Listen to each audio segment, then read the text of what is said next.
Dear brothers and sisters in the Lord, ప్రభునందు ప్రియమైన సహోదరి సహోదరులారా, today's verse for our meditation is taken from Luke's Gospel, chapter 12 and verse 12. నేటి దినం మన ధ్యానం నిమిత్తమై లూకాసు సువార్త 12వ అధ్యాయం 12వ వచనం నుండి తీసుకొనబడినది. The Holy Ghost shall teach you in the same hour what ye ought to say.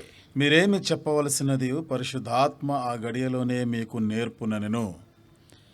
When we see the context, we understand that this promise is mainly given to those who are persecuted. ఇక్కడ సందర్భాన్ని జాగ్రత్తగా గమనించినట్లయితే ఈ వాగ్దానం ఆనాడు హింసించబడుతున్న వారికి ఇవ్వబడినది. The people who are brought before magistrates, before powers, etc., because of their testimony and ministry. మరి వారి యొక్క సాక్ష్యము పరిచర్యను బట్టి న్యాయాధిపతుల యొద్దకును అధికారుల ముందుకు తీసుకొని రాబడినప్పుడు సందర్భం. Such persecutions were faced by almost all the disciples and also Paul.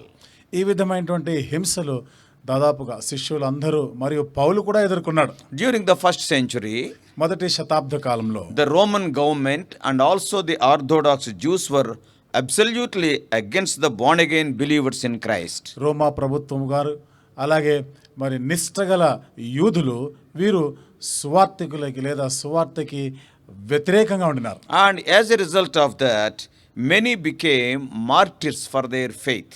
దానికి ఫలితంగానే అనేకులు వారి యొక్క విశ్వాసాన్ని బట్టి హతసాక్షులయ్యారు. Paul also stood before such authorities, powers like Sanhedrin, the governor Felix, the governor Festus, and also King Agrippa, etc., for his faith in Lord Jesus Christ. పౌలు కూడా యేసుక్రీస్తు ప్రభునందు తనకున్న విశ్వాసమును బట్టి అలాంటి న్యాయాధిపతులు అధికారుల యొద్దకు అనగా ఫేస్తు, ఫేలిక్స్, అగ్రిప్పరాజు ముందుకు తీసుకొని రాబడ్డాడు. And we can read in Acts of Apostles as to how the Holy Ghost helped him in the same hour in fulfillment of this promise. ఇక అపోస్తలుల కార్యంలో మనం చదివినట్లయితే ఈ విధమైనటువంటి పరిస్థితులు గుండా వెళ్ళినప్పుడు ఆ గడియలోనే ఏమి చేయవలసినది ఏమి చెప్పవలసింది పరిశుద్ధాత్మ బయలుపరిచారు.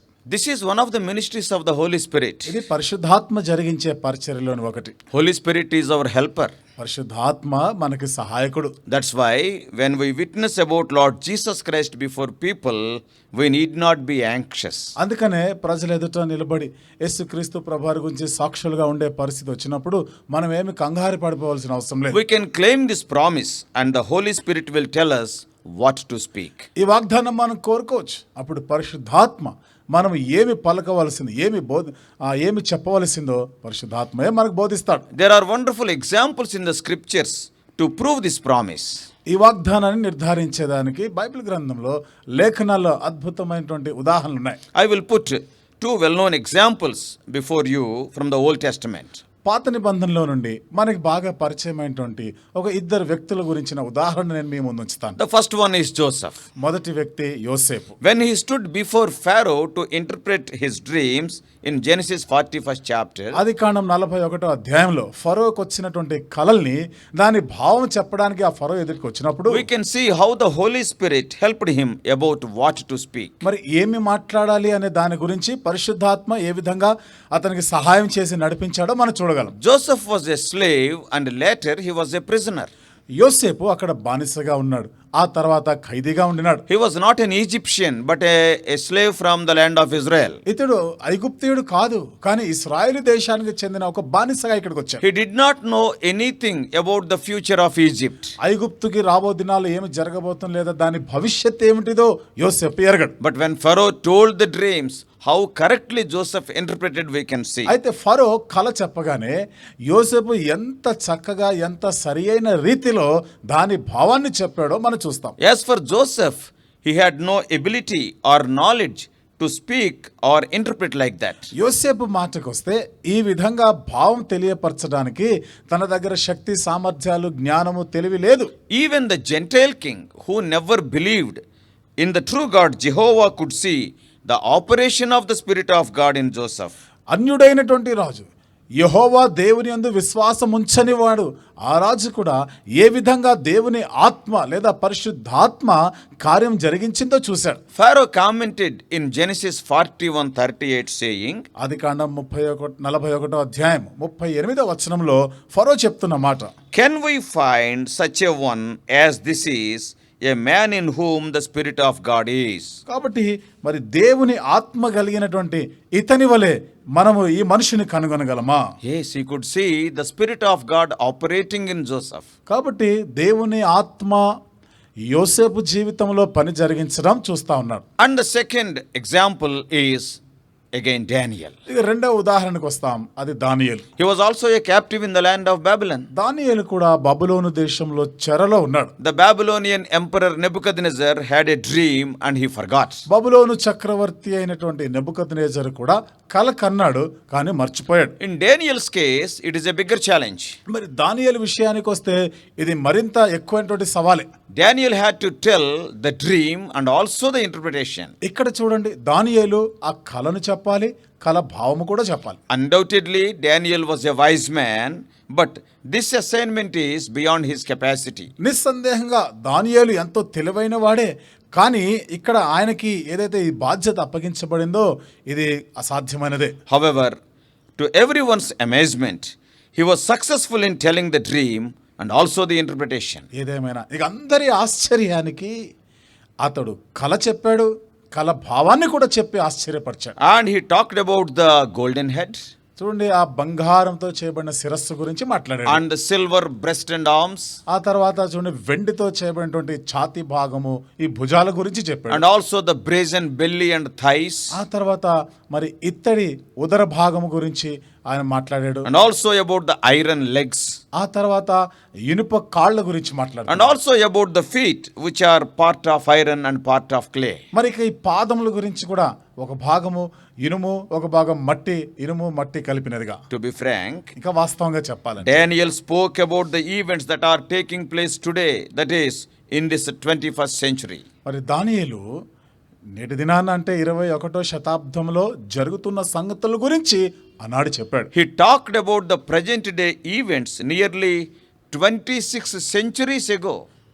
ఇప్పుడు ప్రస్తుతము జరుగుతున్నటువంటి ఈ పరిస్థితులన్నిటి గురించి 2600 సంవత్సరాలకు పూర్వమే ఆయన చెప్పాడు. God the Holy Spirit, who knew the ending from the beginning, had revealed to him and enabled him to utter the right words before Nebuchadnezzar. పరిశుద్ధాత్మ దేవుడు అంతము ఆది నుండి ఎరిగినటువంటి ఆ దేవుడు మరి దానియేలుని ఈ విధమైనటువంటి ఈ మాటలు పలకడానికి సహాయం చేసినాడు. What a great God and blessed Holy Spirit we are having. ఎంత గొప్ప దేవుడు, దివ్యమైనటువంటి పరిశుద్ధాత్మ దేవుడు మనకున్నాడు. Oftentimes, many messengers of God, in their introductory prayer before sharing God's word, claim this promise in Luke 12:12 and ask the Holy Spirit to put the right words in their mouths. చూడండి, తరచుగా దైవ వర్తమానికులు వారు వర్తమానం ఆరంభించేదానికి ముందుగా లూకాసు వార్త 12వ అధ్యాయం 12వ వచనంలో రాయబడినటువంటి ఆ వాగ్దానాన్ని కోరుకుంటూ ఏమి పలకవలసిందో ప్రభువా సహాయం చేయమని ప్రార్థన చేస్తుంటారు. Occasions constantly and regularly arise in the lives of Christians, and they are suddenly and unexpectedly called upon to speak on behalf of their master Lord Jesus Christ. చూడండి, కొన్ని సందర్భాల్లో లేదా తరచుగా కానీ ఈ విధమైనటువంటి పరిస్థితులు అనగా క్రైస్తవులు అనబడేవారు తమ యజమానుడైన యేసుక్రీస్తు ప్రభువారి గురించి కొన్ని మాటలు మాట్లాడవలసినగా అకస్మాత్తుగా వారికి పని ఈ బాధ్యత అప్పగించబడుతుంది. Without any prior notice. ముందుగా ఏమి చెప్పకుండానే. Even many times in my ministry, I faced such situation. అనేక పర్యాయాలు నా యొక్క సేవా పరిచర్య సమయాల్లో కూడా ఇలాంటి పరిస్థితులను నేను ఎదుర్కొన్నాను. In such situations, అలాంటి పరిస్థితుల్లో when we pray to God, దేవునికి ప్రార్థన చేసినప్పుడు the Holy Spirit will come to our rescue instantly and immediately. పరిశుద్ధాత్మ దేవుడు ఉన్న పాటున వెంటనే మనం సహాయం చేయడానికి, మనల్ని కాపాడడానికి వస్తాడు. And many times, when sharing God's messages in various meetings, I shared many thoughts that I never thought of earlier. అనేక పర్యాయాలు అనేకమైనటువంటి మీటింగ్లో ఎన్నో వర్తమానాలు చెప్తున్నప్పుడు ఇంతకు పూర్వం ఎన్నడూ రానిటువంటి ఆ తలంపుల గురించి నేను అక్కడ పంచుకున్నాను. Who is bringing such thoughts to my memory? కాబట్టి ఇలాంటి తలంపులు అవన్నీ కూడా నా జ్ఞాపకానికి, నా మదిలోనికి ఎవరు తీసుకొని He వస్తున్నారు? is the blessed Holy Spirit. ఆయన దివ్యమైనటువంటి పరిశుద్ధాత్మ దేవుడు. He reminds us based on the need. ఆ అక్కరను బట్టి జ్ఞాపకం చేస్తూ ఉంటాడు. In that particular hour, not even in that day, remember, in that exact moment, he reminds. చూడండి, ఆ దినము కూడా ఆ రోజు కూడా కాదు, కానీ అప్పుడే ఆ గడియలోనే ఆయన బయలుపరుస్తాడు. Also, one more important thing. మరొక ప్రాముఖ్యమైన సంగతి కూడా, Remember, this promise is not a substitute for poor preparation in teaching and preaching the word of God. గుర్తుపెట్టుకోండి, దేవుని యొక్క వాక్యమును ఉపదేశించి వాక్యమును బోధించడానికి ఇదేదో దానికి బదులుగా సరి అయిన సిద్ధపాటు ఏమీ లేకుండా పర్వాలేదే దేవుడు వాగ్దానం చేశాడు కదా దానితో నడిపించేసుకోవచ్చులే అనే దానికి కాదు, కుదరదు. Some do so fanatically, but it is wrong. కొందరు ఇలా మూఢత్వంతో చేస్తారు, కానీ అది తప్పు. You have to prepare prayerfully. చూడండి, నీ మటుకు నీవు ప్రార్థనాపూర్వకంగా సిద్ధపడాల్సిందే. When you fulfill human responsibility, God the Holy Spirit will surely do his job. ఇక మానవ సంబంధమైన మన బాధ్యతల్ని మనం నెరవేర్చినప్పుడు దేవుడు తన ఉద్దేశాలని నెరవేరుస్తాడు. Today also you can enjoy this promise. నేటి దినాన్న కూడా నీవు ఈ వాగ్దానాన్ని ఆనందించవచ్చు, అనుభవించవచ్చు. During the course of this day, మరి ఈ దినమంతట్లో కూడా please try to share gospel to someone claiming this promise. మరి దయచేసి ఈ వాగ్దానాన్ని కోరుకుంటూ ఎవరితోనైనా సువార్తను పంచుకో. You yourself can experience the fulfillment of this promise. ఇక నీ మట్టుకు నీవే ఈ వాగ్దాన నెరవేర్పుని నువ్వు అనుభవించగలవు. Just try today. మరి ఒక్కసారి ఈ రోజు నువ్వు ప్రయత్నం చేసి Just చూడు. speak to one person. ఒక వ్యక్తితో మాట్లాడు. Lord, help me what to speak. Fulfill this promise you ask the Lord. దేవా, ఈ సమయంలో నేనేం మాట్లాడాలి, నువ్వు ఆ వాగ్దానం ఇచ్చావు కదా, ఆ వాగ్దానం నెరవేర్చవా అని అడుగు. The Lord will surely fulfill it. దేవుడు తప్పక నెరవేరుస్తాడు. May God help you throughout this day. ఈ దినమంతా కూడా దేవుడు నీకు సహాయం